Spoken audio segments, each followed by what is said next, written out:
चलिए प्यारे दोस्तों, नमस्कार। और आज 5 अक्टूबर का दिन है दोस्तों, और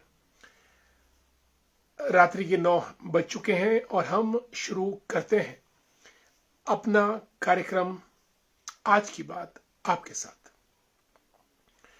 साथियों, आपको मालूम है हमारा ये कार्यक्रम प्रतिदिन रात 9 बजे आपकी सेवा में शुरू होता है और इस कार्यक्रम में हम बहुत सारे विषयों पे बातचीत करते हैं और जो विषय हमारे पास रहते हैं वो आपके मुद्दे भी हो सकते हैं, हमारे मुद्दे भी, देश के और जनता जनार्दन के।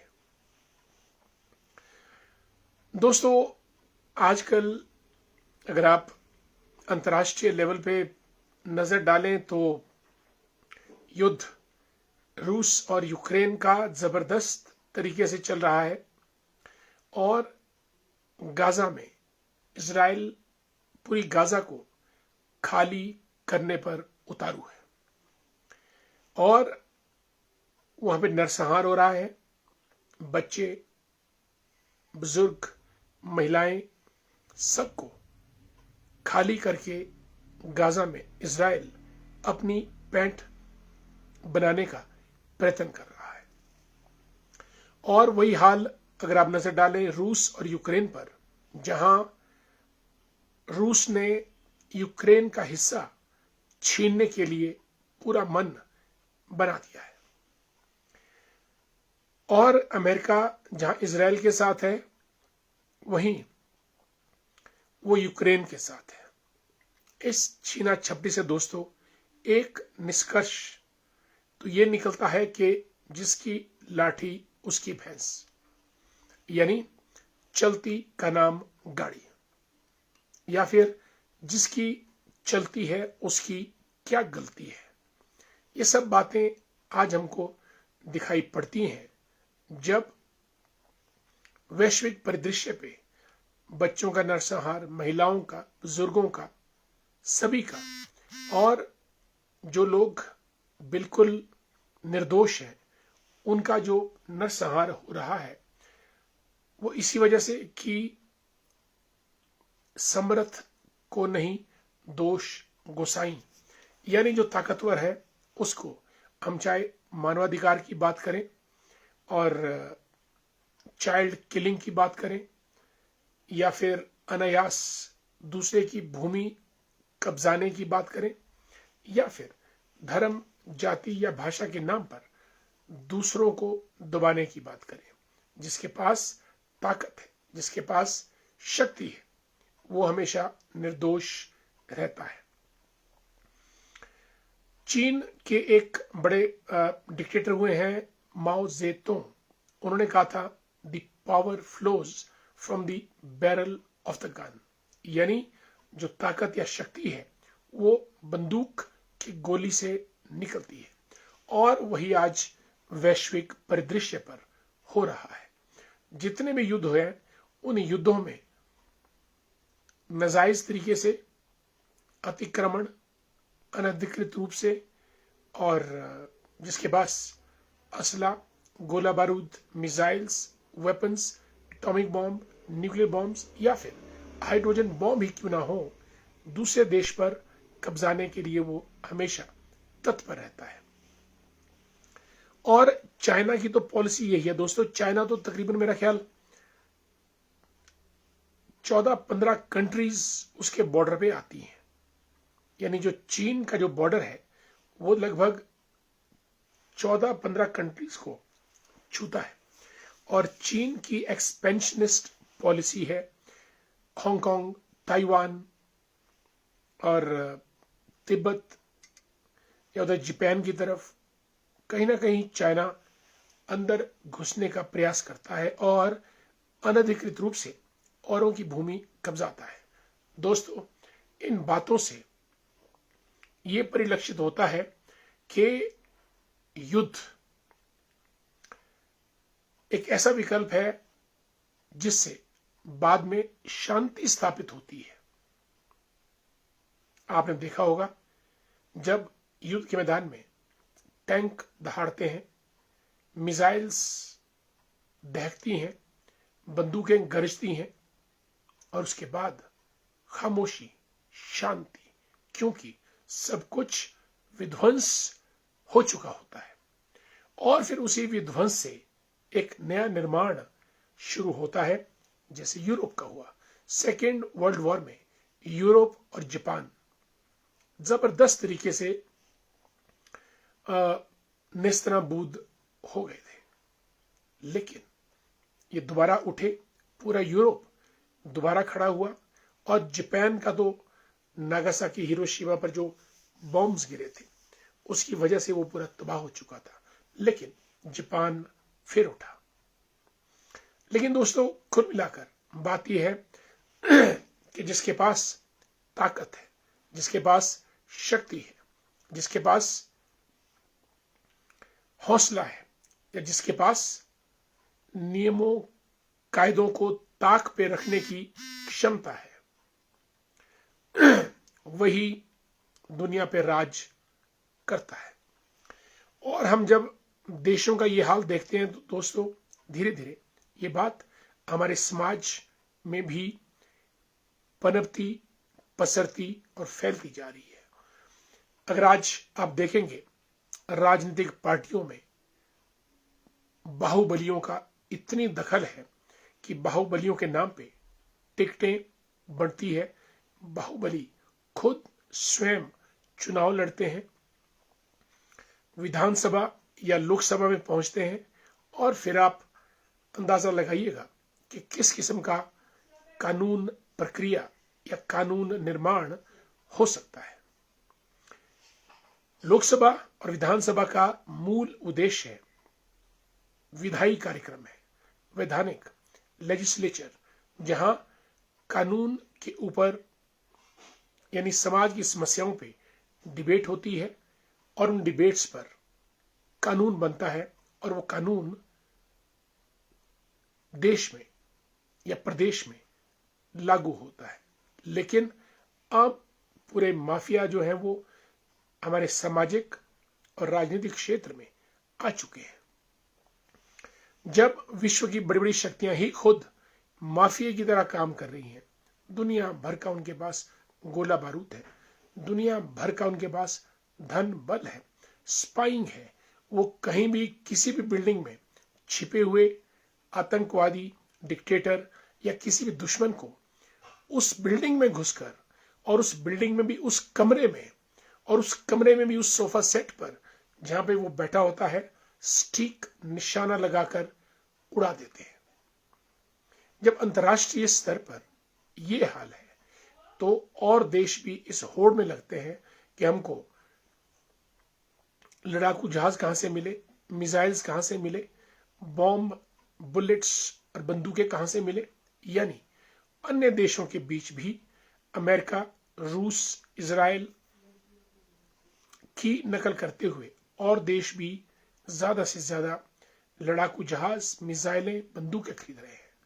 और आपकी जानकारी के लिए, दुनिया में वेपन इंडस्ट्री और ड्रग इंडस्ट्री ये दोनों आपस में लिंक्ड हैं, और सबसे बड़ी इंडस्ट्री के रूप में आपका वेपन इंडस्ट्री और ड्रग इंडस्ट्री, और दोनों दुनिया को तबाह करने पर तुले हुए हैं। अमेरिका के शहरों में, नगरों में, गलियों में, स्कूलों में फायरिंग आम हो चुकी है। और दोस्तों, भारत में भी मैं इसका प्रभाव देख रहा हूं। अगर आप पिछले 3-4 साल देखें, 3 साल हमारे यहां भी कभी गलियों में फायरिंग, हॉस्पिटल में फायरिंग, मेलों में फायरिंग, नेताओं की गलियों में दुड़ा दुड़ा के मौत, बंदूक, गोली, यानी जो गन कल्चर है, यानी जो गोली बारूद का जो कल्चर है, वो कहीं ना कहीं भारत में भी अपनी पैंठ बना चुका है। यानी यथा राजा तथा प्रजा। जब दुनिया का राजा अमेरिका बंदूक, गोली की बात करता है, जब उसके राष्ट्रपति को भी कान को गोली छूकर निकल जाती है, जिसने राष्ट्रपति बनना है, और उनकी सिक्योरिटी बचा नहीं पाती है, इसको प्री एम्प्ट नहीं कर पाती है, रुकवा नहीं सकती है, गोली चलती है वो ईश्वर की मर्जी के कान को छूते छूते गोली निकल जाती है। अगर 1 सेंटीमीटर भी अंदर लगती तो डोनाल्ड ट्रंप आज गोली का शिकार हो गए होते। और अब फिर उनके दोस्त सर्क या कर्क कुछ ऐसा नाम है, जो जिगरी दोस्त थे, उनको तो स्कूल में 200 मीटर की दूरी से गोली मारती। दोस्तों, यह डिपेंड करता है कि दुनिया का नेतृत्व किन हाथों में है। दुनिया का नेतृत्व अगर ठीक हाथों में होगा, like Obama's, क्लिंटन्स, they very scholarly persons, और ओबामा और क्लिंटन दोस्तों अमेरिका के राष्ट्रपति रहे। आपकी जानकारी के लिए दोनों ने हार्वर्ड विश्वविद्यालय में टीच किया है। बल्कि ओबामा तो मेरे ख्याल 7-8 साल पढ़ाए हैं, क्लिंटन ने भी टीच किया है। उनका मन मस्तिष्क, उनकी धारणा उतनी युद्ध वॉर ओरिएंटेड नहीं होती है जितनी आजकल होगी। The top leadership of the world, they are sending wrong signals to the humanity at large. आज दोस्तों गली गली में लोग आपस में लड़ रहे हैं, ग्रुप्स लड़ रहे हैं, और टॉलरेंस और कंपैशन खत्म हो चुकी है। कोई सुनने वाला नहीं है कि दलाई लामा क्या बोलते हैं, कोई सुनने वाला नहीं है कि गौतम बुद्ध ने क्या बोला, कोई सुनने वाला नहीं है कि महावीर जैन ने क्या बोला, और कोई सुनने वाला नहीं है कि महात्मा गांधी ने क्या बोला, या मार्टिन लूथर किंग ने क्या बोला, या डेसमंड टूटू ने क्या बोला, या मदर टेरेसा ने क्या बोला, या फिर अरबिंदो घोष ने क्या बोला, या स्वामी विवेकानंद ने क्या बोला। Nobody wants to listen to it. कारण दुनिया में असुरक्षा की भावना बढ़ गई है, इनसिक्योरिटी। कल खाने को मिलेगा या नहीं मिलेगा, कल पैसा मिलेगा या नहीं मिलेगा, कल नौकरी मिलेगी या नहीं मिलेगी, कल मेरी ताकत रहेगी या नहीं रहेगी, कल मेरी चलेगी या नहीं चलेगी। इन सब को मिलाकर अ सेंस ऑफ इनसिक्योरिटी देशों के बीच, राज्यों के बीच, सरकारों के बीच, मजहबों धर्मों के बीच, ग्रुप्स के बीच, सबके बीच असुरक्षा की भावना। और दोस्तों, जब असुरक्षा की भावना आपको घेर लेती है तो आप अनाप शनाप बोलते हैं, और आपके कृत्य भी उसी किस्म के अनुरूप हो जाते हैं। हर आदमी अपने को सिक्योर करने में लग जाता है, सुरक्षित।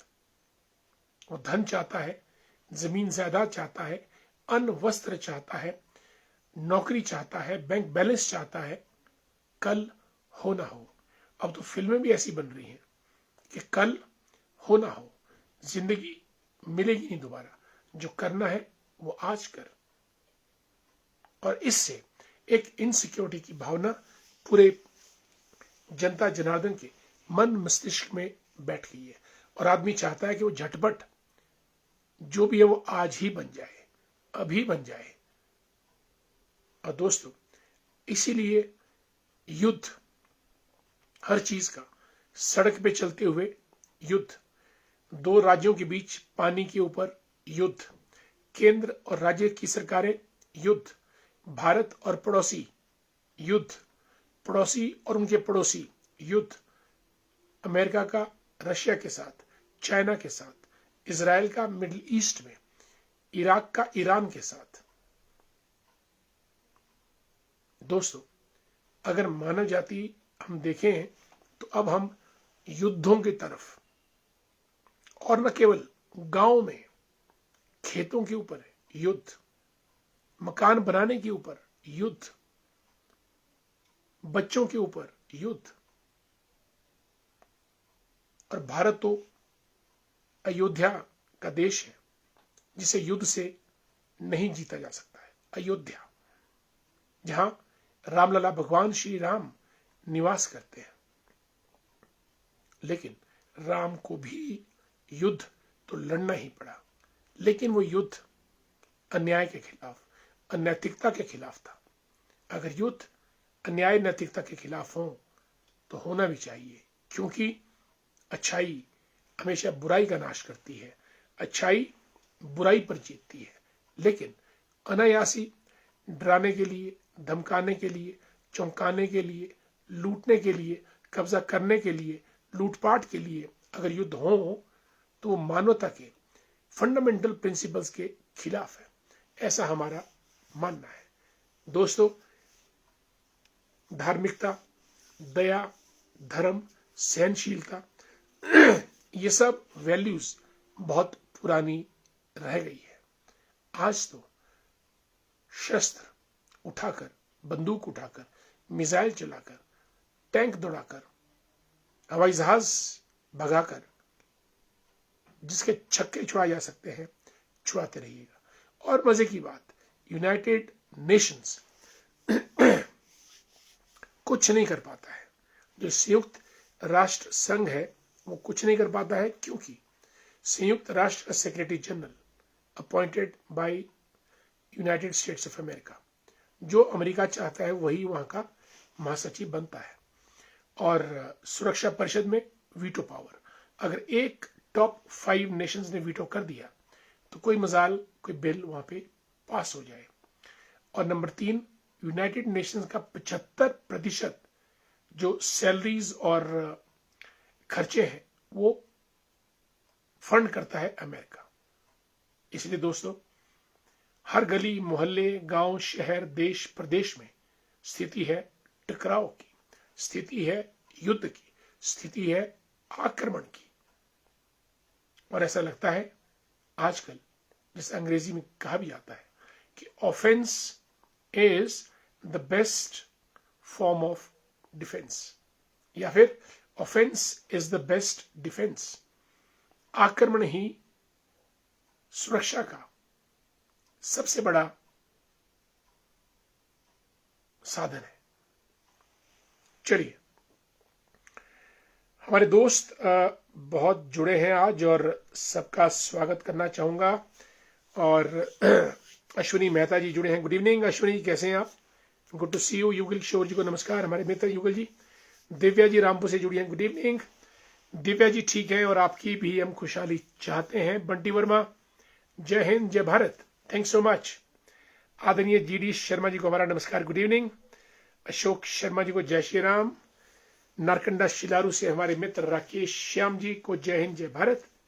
और भूपेश चौहान जी, राम राम, नमस्कार। Raju ji, good to see you dear, जय श्री राम। राजू जी, आप कैसे हैं? सुरेंद्र वर्मा जी हमारे मित्र और प्रदेश चालक संघ के अध्यक्ष। आत्माराम जी हमारे करसोग से जुड़ चुके हैं, जय श्री राम। बक्साड़ से मनोज ठाकुर, संधोल सरका घाट, गुड इवनिंग मनोज जी, कैसे हैं आप? और हमारे मित्र परमार सिंह वर्मा जी को भी हरिओम, जय श्री राम। राजेश रधैक साहब, a great journalist and a man with fire and fight in his personality. नमस्कार, धन्यवाद बहुत बहुत। राजेश रधैक साहब अपना समाचार पत्र चलाते हैं कि आवाज जनादेश, अगर मैं ठीक उच्चारण कर रहा हूं। And he's from Chopal, a very brilliant young man full of courage, ambition and determination. ये लिखते हैं कि आपका यह कार्यक्रम समाज हित में एक बहुत ही खास जानकारी प्रदान कर रहा है। बिल्कुल राजेश जी, हमारा प्रयास रहता है कि जो जनता के काम आए हम उसकी बात यहाँ पे करें, या फिर जो हमको लगता है कि समसामयिक है उसके ऊपर चर्चा होनी चाहिए, वही हम करते हैं। सत्यपाल जी को नमस्कार, गुड इवनिंग, कैसे हैं सत्यपाल जी? आपका टूरिज्म सेक्टर कैसा चल रहा है? And excellent educator चुनलाल Thakur ji को नमस्कार, जय श्री राम। क्या हाल चाल है चुनलाल जी आपके? और हमारे मित्र जयलाल ठाकुर जी, ये हमारे शिमला शहरी के भाजपा के महामंत्री हैं और हमारे मित्र हैं, करसोग से ताल्लुक रखते हैं। मनु वर्मा जी, सुन्नी में हमारी एक पंचायत है, मझूड़ पंचायत, मनु वर्मा जी वहां की प्रधान है। मनोज नाम लिखती हैं, आपको हमारा नमस्कार। और आज आप बहुत दिनों के बाद आई हैं, मुझे लगता है कि अब शायद पंचायत इलेक्शन में आप व्यस्त होना शुरू हो गया होगा। सुधीर राजटा दी ग्रेट, राजटा जी तो हमारे मेरे ख्याल सुधीर राजटा आई थिंक नारकंडा से हैं, जदून सीहल की पंचायतें सुधीर राजटा जी, और अन्यथा जुबल कोटखाई से भी हो सकते हैं। रोशन वर्मा जी जय श्री राम, नमस्कार। और Prakash Verma ji, Arun the great, how you my dear Arun, कैसे हैं आप? अरुण जी हमारे मित्र हैं और युवा नेता भी हैं। Manik Thakur very good evening. Tilak Raj ji जय श्री राम, राम राम आपको। हमारा कमलेश मेहता जी हमारे मित्र हैं, thanks so much Kamlesh ji कार्यक्रम में समय निकालने के लिए। सोमदत्त शर्मा जी को भी नमस्कार। अमित, ओम नमः सूर्याय नमः, भानुआय नमः, खगाय नमः, रिवाय नमः। भारतीय परंपरा जिसमें प्रत्यक्ष देवताओं चंद्र, सूर्य, नदी, वृक्ष, पहाड़ों, भूमि को पूजा करती है, प्रत्येक ईश्वर स्वरूप के साथी जीव है। वृक्षों में ईश्वर वास करते हैं, पहाड़ों को देव और नदियों को देवी माना जाता है। इससे बेहतर संस्कृति कहां मिलेगी? जिधर प्रकृति को जीवन का महत्वपूर्ण अंग बना लिया। बिल्कुल, प्रकृति और संस्कृति, इसी से मेरा ख्याल हमारी आकृति बनती है। प्रकृति हमको जीवन देती है और संस्कृति जीवन जीने की राह दिखाती है। दोनों अंग महत्वपूर्ण है और भारत ने तो प्रकृति को नमन किया है और संस्कृति को वर्ण किया है। Thanks so much dear Amit Sharma. और हमारे मित्र engineer Subhash S Shubham Sharma ji, how are you? Solan से जुड़े हैं, अन्यथा मंडोल घाट से हैं। और गुड इवनिंग, मैं ठीक हूं Shubham ji, I wish for your well being and goodness, thanks so much. Sanjeev ji जुड़ चुके हैं हमारे साथ, जय हो विजय हो, धन्यवाद। कैसे हैं आप? कमलेश शर्मा जी को भी हमारा नमस्कार। मझेउड़ हमारी परगना चौथा सुन्नी के अंदर जगह है और 2 स्कूल चला रहे हैं ये, कांगल में और खडनोल में। बहुत बहुत साधुवाद आपको। काजल, हाउ आर यू? बहुत दिनों के बाद आना हुआ, दैट्स गुड। कमलेश शर्मा लिखते हैं looking great, thank you, thanks so much. चलिए, हमारे मित्र मनोज ठाकुर लिखते हैं कि संयम, सहनशीलता, मानवता, दया, धर्म की बातें तो लगता है सर पुराने जमाने की बातें हैं। Absolutely right. अब तो कदम कदम पर मार कुटाई, झगड़ा और कत्ल है। मनोज जी, यही बात हमको भी महसूस हुई और इसीलिए आज का टॉपिक हमने इसी पे रखा है कि युद्ध, हर जगह युद्ध, गली मोहल्ले से लेकर खेत खलिहान से लेकर मकान, दुकान और मचान तक युद्ध। Ramesh Kashyap ji very good evening, नमस्कार। और तेजराम जी को हमारा नमस्कार, जय Shri Ram. My friend dear Ravikant ji, how are you? Good evening. और दलीप ठाकुर जी भी जुड़े हैं कार्यक्रम में, जय श्री राम, नमस्कार। प्यारे साथियों, आज की बातें हमने आपके साथ की और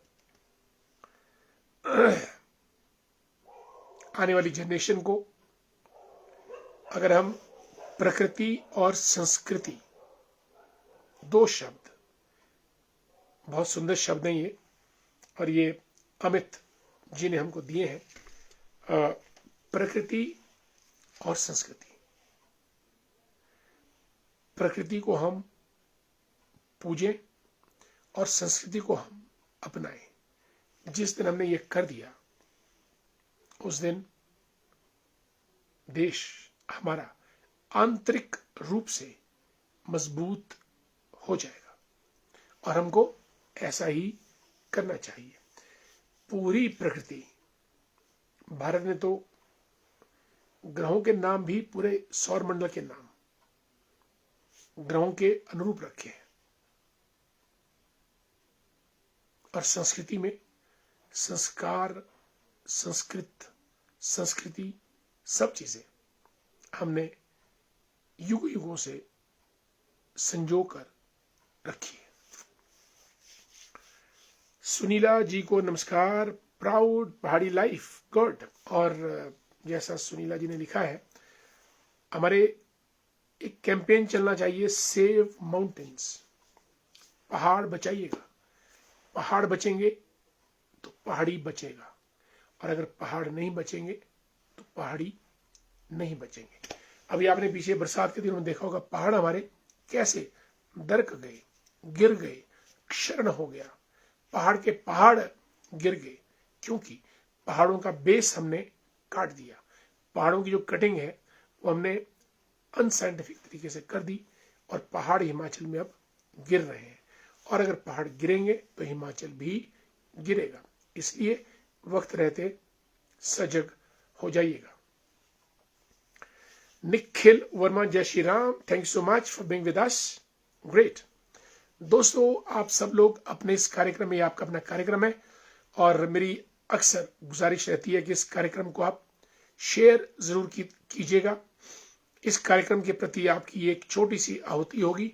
अगर आप कार्यक्रम को शेयर करते हैं तो आप सबके मित्रों तक ये कार्यक्रम हमारा पहुंचता है। आपको सिर्फ क्लिक करके शेयर करना है, और अगर आप शेयर कर देते हैं तो कार्यक्रम को आप मजबूत करते हैं। मुझे आपके जुड़ने का इंतजार रहता है। प्रतिदिन रात्रि 9 बजे जरूर जुड़िएगा। अपने आपके इस कार्यक्रम आज की बात आपके साथ में कार्यक्रम समाप्त करने की मुझे इजाजत दीजिएगा। कल हम फिर आपसे मुलाकात करेंगे, जुड़ेंगे। तब तक के लिए नमस्कार, जय हिंद।